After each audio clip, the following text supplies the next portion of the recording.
Good morning, Brother Sarde, and thank you very much for this opportunity to have interview. And we are here in Bangkok to discuss about the new social contract.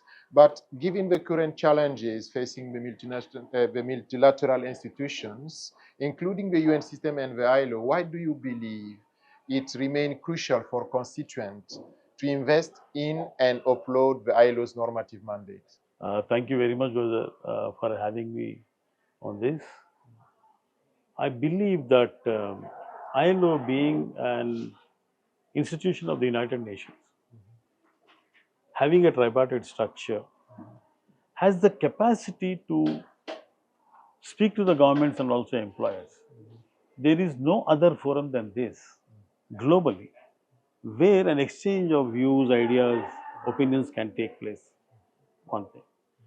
And second thing is, um, the ILO conventions are made into the local laws, laws of the countries for enforcement. So therefore, it is extremely important that any issue concerning the workers, concerning the larger issues of society, they have to be deliberated, discussed at the ILO level, and a convention is able to be made there, so that all the three parties continue to it. Though we know that the implementation is weak and sometimes very weak in the country, but still we have that moral edge, that ethical edge to say that, guys, you have agreed to this. Why are you not implementing it? Assume that there is no ILO. Then where do we go? So therefore, with all its limitations, I find ILO is extremely relevant. So, considering persistent poverty and widening global inequalities, how do you think the multilateral system should evolve to respond more effectively to these pressing issues? Yeah. See, multilateralism has taken roots. Whether one agrees or disagrees, it is there and it is going to stay.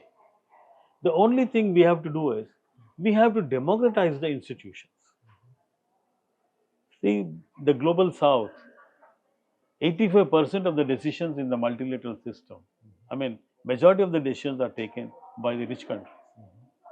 Whereas the south, which represents 85% of the global population, has no say there.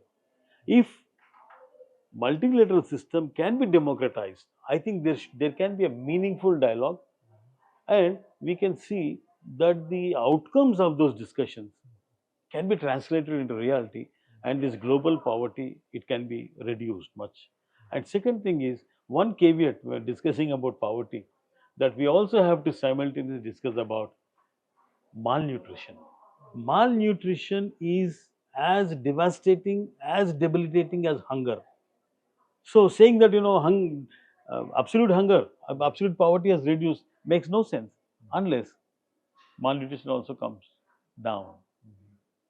So therefore, uh, because we are living in a world of capitalism, investments, profits, they're all part of this system. We can't do away with this unless we go for a new social model that is beyond capitalism. Till then, this model is going to stay. So, in this system, the best option is democratize the system.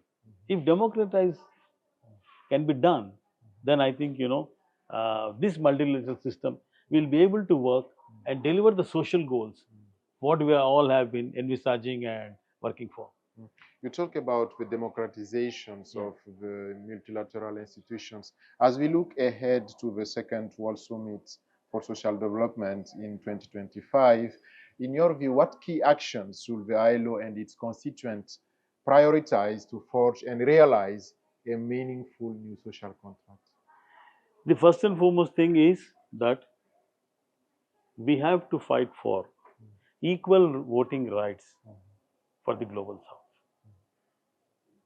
Unless we have that, it is not possible, because on the ground trade unions are fighting against informalization, but at the multilateral level, if the rich countries proceed with their agenda of neoliberal policies and structural adjustment programs, whatever we might do at the ground level, it will not have much bearing. So therefore, the key is democratization, decolonization of the multilateral organization system. That is the key. And therefore, here I think ILO can play a crucial role in this because ILO is advancing the workers' agenda. Advanced workers' agenda is nothing but people's agenda. So ILO is doing a good job, and it can also do a great job provided we take up these issues and the ILO feeds it to the United Nations, and because of its reach and scope, ILO can do a great job in this. We are living in a very challenging time. Today's global crisis and rising threats to democracy and social justice can be disheartening, particularly for young people. So my final question to you will be to know what could be your message of hope or encouragement would you share to the younger generations? See, what context in which we are living is capitalism is taking us towards individualism. More and more people are becoming individualistic. That is not the solution. If you see the entire civilization, human beings have advanced because they were a collective unit. If we were not in communities, we were not in tribes, we are not into nations, we don't think this civilization will advance. So the message to young people is, you please have your individualism, but for the larger goals, you have to be united with your communities, with your fellow workers and everybody. Because, for example, I may keep my home clean. As a matter of personal hygiene, I may keep my home clean. But the entire community is unhygienic, unclean. How does it is going to save me? I can't remain in my house. So therefore, it is extremely important that youth have to understand that individualism has a limit, and they have to be more and more sociable. They have to mix with communities.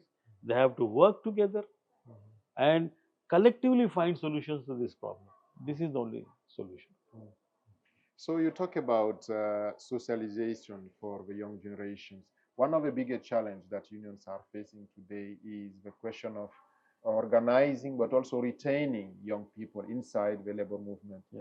In your view, why unions and but particularly young generations must join the labor movement in this current context? Yeah, because trade unions are, in my opinion, the most democratic institutions. You can check any trade union with any of the institutions that are in the world. Trade unions are democratic, where every worker has equal right, and workers can raise their voices freely, democratically in the labor movement. And it is the job of the trade unions to collect the workers. It is not vice versa. It is not the workers who go to the trade union. It is the duty of the trade union leaders to go to the workers. Because the present day trade union as it is, it's a legacy given to me by my predecessors. If the workers of Chicago had not fought for 8 hours working day, where is my right to today say that I only work for 8 hours? So therefore, trade unions as social institutions, they should be pioneers of democracy. They should devise newer and newer methods of organizing, strategic organizing, and whatever they got from the previous generations, that has to be given back to them.